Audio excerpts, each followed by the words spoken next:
The Yankees have a stacked farm system that could give us powerful hitters, swing and a drive, fireball pitchers, swing and a miss, and franchise icons. Drill deep to left field. But keeping track of the stars of tomorrow can be difficult, so we're going to bring you a weekly update on the farm system, highlighting some key contributors who had standout games across all levels of the farm system.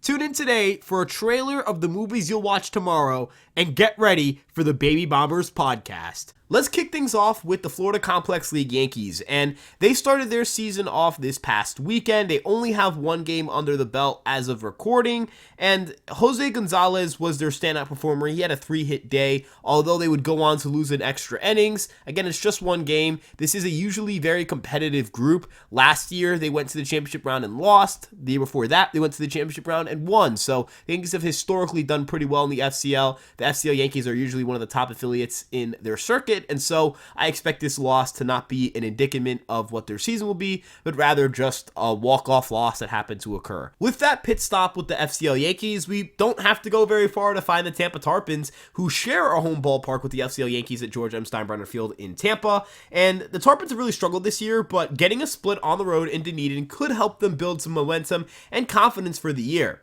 We saw a huge week from Dylan Jaso, who smacked 3 home runs with 10 RBIs across the week, showing off some big-time power on the season. The 21-year-old infielder has a 167 WRC plus and 18 RBIs thus far, and he's one of the few Tarpons who is off to a great start and hasn't gotten hurt yet.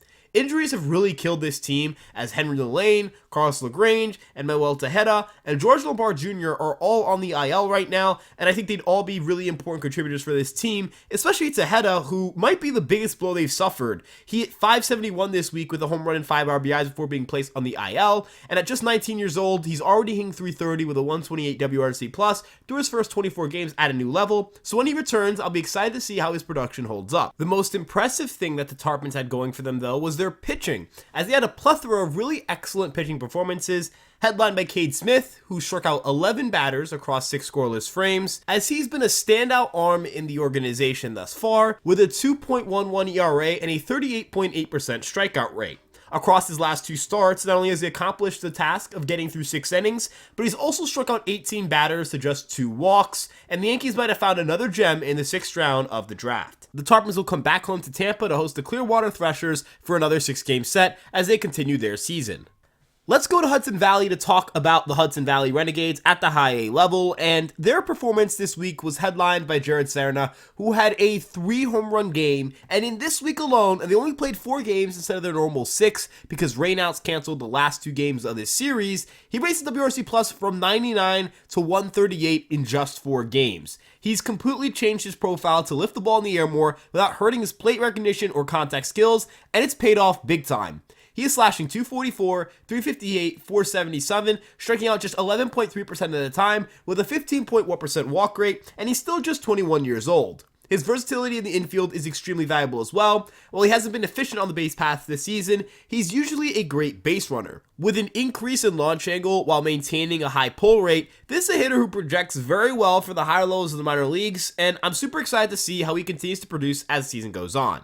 We also had Jesus Rodriguez, who had a multi-homer week, cranking 2 long balls and posting an OPS north of 1,000. He has a 149 WRC plus and 14.4% strikeout rate with Hudson Valley thus far, and last year he had a 172 WRC plus and 112 trips to the plate with the Renegades, so he's really starting to put together a very dominant offensive profile with the high A Hudson Valley Renegades. His ability to mesh a lot of different skills at the plate together, whether that's a decent game power tool, elite level pitch recognition, or great contact tools, has allowed him to have an all-around approach that has produced great results.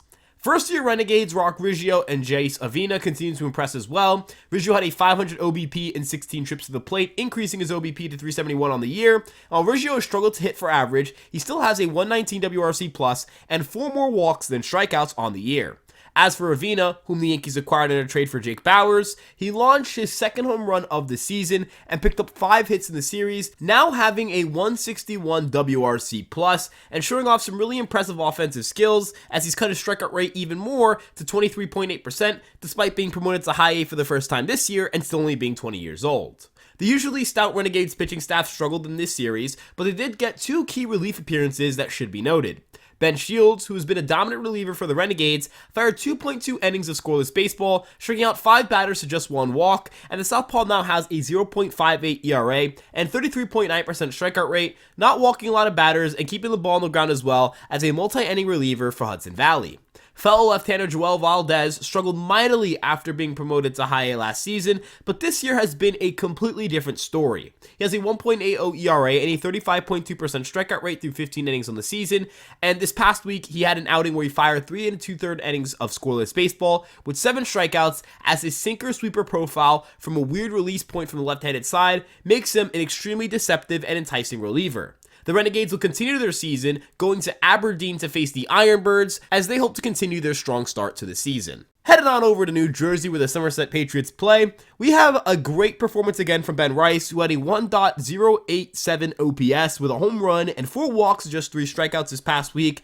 I don't think this is a hot take at this point. Ben Rice is an MLB caliber hitter, as the young catcher already has a 167 WRC plus and has improved his walk rate to 14.8% on the season. We are seeing more ground balls and a few more strikeouts, but I think that's just a product of him getting a little bit worse because he was so good last year at AA, and ultimately I think he is an MLB hitter right now. I think he could go hit for the Yankees, hit 5th or 6th, and provide some serious value because he's simply that good of a hitter.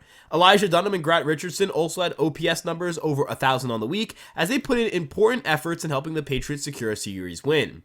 Zach Messinger probably had the best performance of the week in the rotation, firing 5 2/3 scoreless frames with 7 strikeouts and 3 walks, also getting some gritty outings out of the likes of Brock Selvage and Bailey Dees. And while it wasn't a super eventful week for the Patriots because they didn't even get to play the full 6-game series, they had the Sunday game rained out, they will head to Altoona to play the curve and hopefully get some wins to push them over 500. The Scranton RailRiders completed another sweep on the road, and right now they're the best team in minor league baseball. They're 23-9, they have the best record in AAA. They've created a 5-game lead in the International League, which is important because if they were to remain in first place for the first half, they will clinch a playoff spot. Last year, they did not make the postseason, though they had a pretty strong second half.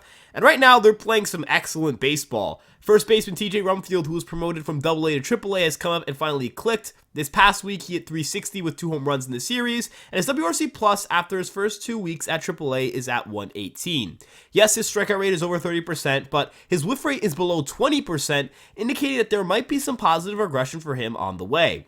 Rumfield has a pretty good frame for hitting for power, although the raw power numbers haven't translated just yet, but I am confident they will at some point. He is a very exciting left-handed hitter, and he could make some noise because he is a really good defensive first baseman and could be somebody the Yankees look at some point during the year. The Scranton RailRiders, though, their bread and butter is their pitching staff. They have the best ERA in all of AAA at 3.38, despite the fact that the average ERA in the International League, which is where they play, is 4.86. Right now, they're seeing an incredible duo in Will Warren and Clayton Beeter absolutely dazzle and overpower opposing lineups. They dazzled this week particularly as Warren fired 6 innings of 2-run baseball with 7 strikeouts, and Beeter delivered 5 shutout frames with 9 strikeouts. Some other notable names on this pitching staff include Edgar Barclay, who fired 6 innings of 2-run baseball and has really become a nice third starter in this rotation. And their bullpen has come in and gotten the job done time after time after time.